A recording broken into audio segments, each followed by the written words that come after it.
Every week we conduct 2 programs, and these are being done through satellite TV, and this is proving to be very useful in transmitting the information related to the services to the concerned, which is what is being shown to you today, which is going to be training, giving hands. Today, in all the 23 districts, these centers have been established.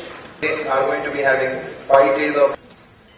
Besides this, we are also setting up, we have already set up in 23 districts, 1 per district with more than 10 computers, and it's a proper training setup which has been created in training the functionaries of the revenue department.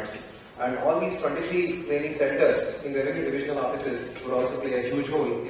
We intend to set up 1 more revenue division office training center, which would make the overall number to about 50 use of the video conferencing facility for training from state to the districts, but in the next fortnight, that is the next process. And then all the mandal offices in the state. The rest of the people centers are highly suboptimal, and because we're launching services on a frequent basis, it becomes very important for us to keep upgrading the skills of the kiosk operators, their knowledge about the new services, and their acquaintance with the service is of paramount importance.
సంస్కారాన్ని తగ్గించే విధంగా పారదర్శకంగా ప్రభుత్వ సదుపాయాలను ప్రజలకు చేరవేయడంలో ఈ శాస్త్ర సాంకేతిక పరిజ్ఞానాన్ని మొదటిసారిగా రాష్ట్రం నుంచి ప్రయోగాత్మకంగా చేపట్టినప్పటికీ కూడా దేశం యావత్తు మన రాష్ట్రం వైపు చూస్తున్న విషయాన్ని కేంద్ర ప్రభుత్వం ఈ పథకం ద్వారా మిగతా రాష్ట్రాల్లో కూడా ప్రారంభించే విధంగా ఆదేశాలు జారీ చేయడం, ఈ మధ్యనే కేంద్ర మంత్రి కపిల్ సిబాల్ గారు 2 రాష్ట్రాల్లో కూడా ప్రారంభించి లాంచింగ్ చేసిన విషయం కూడా గుర్తు చేయడం నా ధర్మమని భావిస్తా ఉన్నాను.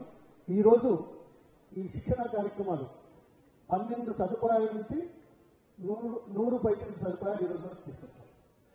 వచ్చే అక్టోబర్ నాటికి 330 సదుపాయాలు ఈ మీ సేవా కార్యక్రమాల ద్వారా జరిగే అవకాశాలను ప్రభుత్వం పరిశీలిస్తా ఉంది, చర్యలు తీసుకుంటా ఉంది. మీరు ఆలోచించండి, 12 నుంచి 100 నుంచి 330 తీసుకుపోయే నేపథ్యంలో కూడా ఒక్కొక్క సదుపాయానికి కావలసిన శిక్షణ ఇవ్వాల్సిన అవసరం ఉంటుంది. శిక్షణ లేకపోతే ఆలస్యానికి మరి అవకాశం ఏర్పడుతుంది. కాబట్టి ఆలస్యం కాకుండా సాంకేతికతను అర్థం చేసుకునే విధంగా ప్రజలకు నిమిత్తంగా మరింత వేగంగా ఇవ్వడానికి చేసే కార్యక్రమంలో ఇందులో భాగస్వాములు అవుతున్న అధికారులకు కానీ లేకపోతే ఆయా జిల్లాల్లో ఉన్న ఆపరేటర్లకు కానీ శిక్షణ ఇవ్వడం అత్యంత ఆవశ్యకతని గుర్తించి ఈ రోజు ఈ కార్యక్రమాలన్నీ కూడా ఈ విధి విధానాలను రూపొందించే విధంగా ఈ గైడ్ లైన్స్ కూడా మరి విడుదల చేయడం, దానికి